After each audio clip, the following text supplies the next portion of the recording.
നിരായുധീകരണത്തിന് തയ്യാറായില്ല എങ്കിൽ ഇറാനെതിരെ സൈനിക നടപടി ഉണ്ടാകുമെന്ന് യുഎസ് പ്രതിരോധ സെക്രട്ടറി പീറ്റ് ഹെഗ്സെത്ത്.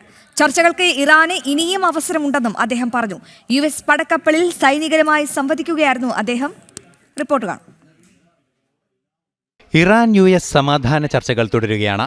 ആണവ നിരായുധീകരണം സംബന്ധിച്ച അന്തിമ തീരുമാനത്തിലെത്തണമെന്ന മുന്നറിയിപ്പ് പലതവണ ഇറാന് യുഎസ് നൽകി കഴിഞ്ഞിരുന്നു. ഈ പശ്ചാത്തലത്തിൽ കൂടിയാണ് യുഎസ് പ്രതിരോധ സെക്രട്ടറി പീറ്റ് ഹെഗ്സെത്തിന്റെ നിർണായക പരാമർശം. ആണവ പരിപാടി ഉപേക്ഷിക്കാൻ ഇറാന് അവസരമുണ്ടെന്നും ചർച്ചകൾക്ക് സാധ്യത തുറന്നു കിടക്കുന്നുവെന്നും അദ്ദേഹം പറഞ്ഞു. ധാരണയിലെത്തിയില്ലെങ്കിൽ തുടർന്നുള്ള കാര്യങ്ങൾ സൈന്യത്തിന്റെ കയ്യിലെന്നും പീറ്റ് ഹെഗ്സെത്ത് പറഞ്ഞു.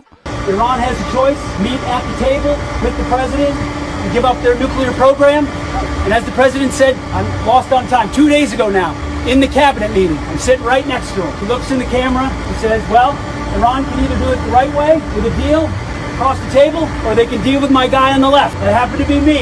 But it's not me, it's you guys. US പടക്കപ്പലിൽ സൈനികരുമായി സംവദിക്കുകയായിരുന്നു പ്രതിരോധ സെക്രട്ടറി. അമേരിക്ക മുന്നോട്ട് വയ്ക്കുന്ന സമാധാന നിർദ്ദേശങ്ങൾ പൂർണ്ണമായും ഇറാൻ ഉൾക്കൊള്ളാത്ത സാഹചര്യത്തിൽ പ്രതിരോധ സെക്രട്ടറിയുടെ നിലപാടുകൾ ഏറ്റവും നിർണായകമാണ്. ഇന്റർനാഷണൽ ഡെസ്ക്, ജനം.